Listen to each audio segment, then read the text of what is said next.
Cocoa द्वीप की satellite तस्वीरों से चीन की नई चाल सामने आ गई है। अंडमान निकोबार के करीब म्यांमार का कोको द्वीप आइलैंड एक बार फिर से चर्चा का विषय बना हुआ है। लंबे समय से भू राजनीतिक षड्यंत्र का विषय रहे कोको द्वीप को लेकर खबर सामने आई है कि हाल ही में कोको द्वीप पर बढ़ती गतिविधियों ने विशेष रूप से भारत के लिए चिंताएं बढ़ा दी है।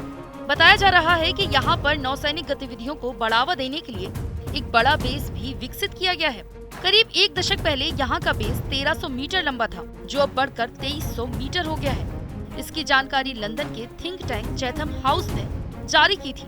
अब हालिया निर्माण गतिविधि से ये नया खतरा जताया जा रहा है। कई मीडिया रिपोर्ट्स में ये आशंका व्यक्त की जा रही है कि म्यांमार में ये निर्माण चीन के इशारे पर हो रहा है। रॉयटर्स की रिपोर्ट में बताया गया कि म्यांमार के कई शहरों में चीनी संस्थाओं की तरफ सर्विलांस कैमरे लगाए गए हैं। पहले कैमरे और अब निर्माण कार्य उस खतरे की पुष्टि कर रहे हैं जिसकी आशंका व्यक्त की गई है। चीन म्यांमार में निर्माण को बढ़ाकर हिंद महासागर तक अपनी पहुंच को और आसान बनाने का काम कर रहा है। चीन मलक्का को छोड़कर अब हिंद महासागर की तरफ बढ़ रहा है। मलक्का अंडमान सागर और दक्षिण चीन सागर को जोड़ता है। नई तस्वीरों से पता लगाया गया है कि म्यांमार में आइलैंड पर 200 इमारतों का निर्माण किया गया है। चीनी गतिविधियों को देखने के बाद 2009 में भारत ने म्यांमार के सामने ऐसा ही एक मामला उठाया था। दरअसल 1990 की शुरुआत में ही चीन ने अपनी आर्मी और नौसेना से जुड़े कई उद्देश्य की पूर्ति के लिए म्यांमार के द्वीपों का इस्तेमाल करना शुरू किया था।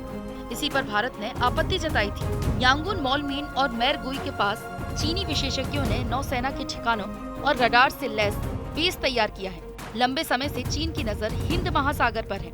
इसकी भी कई वजह हैं। दरअसल हिंद महासागर पर हमेशा से ही दुनिया की ताकतों की नजर रही है। दुनिया भर के कई हिस्सों में होने वाले कारोबार का रास्ता हिंद महासागर से गुजरता है। हिंद महासागर को भारत की चौखट कहा जाता है और देश के लिए ब्लू इकोनॉमी बेहद महत्वपूर्ण है।